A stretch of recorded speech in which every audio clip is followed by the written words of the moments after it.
মানে একজনের পছন্দের মতো করে ডিজাইন করে বানানো হয়েছিল এবং তার থাকার সুবিধার জন্য, তার পরিবার থাকার সুবিধার জন্য, তার মা বাবা ভাই বোন তার বিভিন্ন চাহিদার জন্য বাসার ডিজাইনটা তার মতো করে করা হয়েছিল।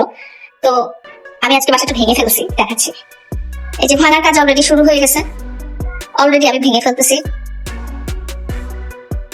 এই যে এটা ছিল তার বেডরুম, এন্ড পরবর্তীতে সে এই রুমে শিফট হয়ে যাওয়াতে এই রুমটা তার অ্যাক্সেসরিজ রুম হিসেবে ইউজ হইতো আর কি। মানে তার জিনিসপাতি সবকিছু ছিল, এখানে ছবি ছিল, এই যে আলমারিটা। এই রুমটা আমি কোনো অস্তিত্বই রাখতে চাই না। প্রিন্স মামুনের কোনো অস্তিত্বই লায়লা তার জীবনে রাখতে চায় না। তাই তো প্রিন্স মামুনের শখে ভরা সেই রুমটাও শেষমেশ ভেঙে চুরে তছনছ করে ফেললো লায়লা।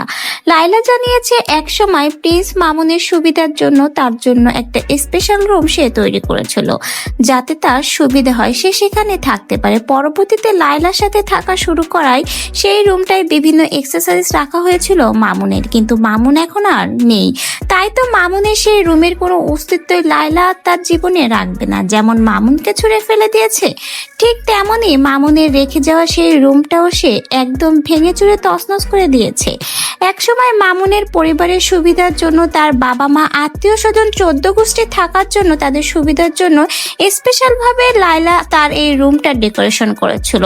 বলতে গেলে মামুনের কথা মতোই লায়লা তার সকল কিছু পরিবর্তন করে ফেলেছিল, কিন্তু লায়লা এখন বুঝতে পেরেছে মামুন যেহেতু তার জীবন থেকে চলে গেছে, তাই লায়লা তার জীবনে মামুনের কোনো অস্তিত্বই আর সে রাখবে না। একেবারে সবকিছু মামুনের মতো তার জীবন থেকে মুছে ফেলবে। তাই তো মামুনের জন্য সেই স্পেশাল গড়া রুমটাও এবার ভেঙে চুরে তছনছ করে ফেললো। লায়লা আরো জানিয়েছে এখন থেকে সে নিজের পছন্দ মতোই সবকিছু গড়ে তুলবে, নিজের বাসাটাও পছন্দ মতো সাজাবে। একসময় মামুনের পছন্দ মতো সবকিছু করতো লায়লা। মামুনের পছন্দ, মামুনের সুবিধার জন্য নিজের বাসাটা নিজের মতো করে না সাজিয়ে মামুনের পছন্দ মতো সাজিয়েছে, কিন্তু শেষমেশ লায়লা ঠকে গেছে মামুনের কাছে। মামুন তো এখন বেশ ভালোই আছে তার বর্তমান স্ত্রীকে নিয়ে, বেশ রং তামাশা করে লায়লাকে দেখে দেখে ভিডিও করছে, পারফরমেন্স দিচ্ছে।